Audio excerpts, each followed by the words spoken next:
are a lot of traditions with the University of Kentucky basketball team, but not all of them have stuck around. James asks, I remember as a kid in the 70s watching UK basketball games and seeing a mascot called Big Blue. He walked on stilts and wore blue and white striped pants. Do you know the name of that person or whatever happened to the character? Here's Victor Puente with the answer to that good question. When I first got this email, I wasn't sure Big Blue had ever existed. If you search for him online, you get a few other mascots, including a bull from Utah State. But Tony Neely from UK Athletics told me he did exist, and even better, he put me in touch with one of the original performers of Big Blue.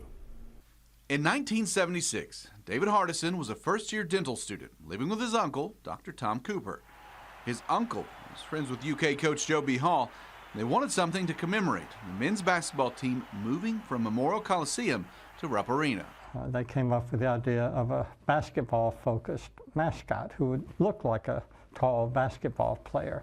The mascot, Big Blue, would tower over the opposing team. Hardison and his cousin, Dr. Cooper's son, Tom, took turns wearing the costume, drywall stilts and all. Did you have a lot of experience on stilts before that? I had never, ever been on stilts before. But my uncle came home one day and said, you need to learn how to fall on these. And so he handed me this, so I went out in the backyard and started walking around. He told me he still remembers stepping out in front of 24,000 cheering fans. There were more people in Rupp Arena than in my entire hometown. In this video from 1980, you can see Big Blue joining UK's cheer team.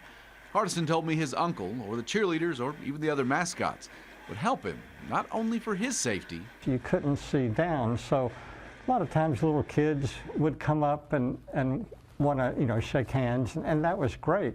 But I had to be real careful not to step on somebody.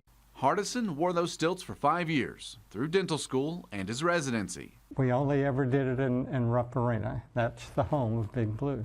Others would pick up the uniform, but sometime in the late 80s, Big Blue stepped off the court for the last time.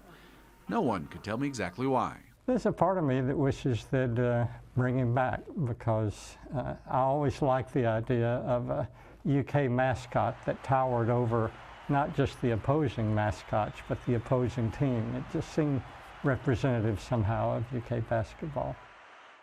Hardison told me in all of his time as Big Blue, he only fell once. It was the last time out of the last game, and a bolt in his stilts broke. His wife ran down to check on him, but he said it looked worse than it actually was. If you have a good question, just email us, goodquestion@wkyt.com. I'll see you on WKYT Mornings.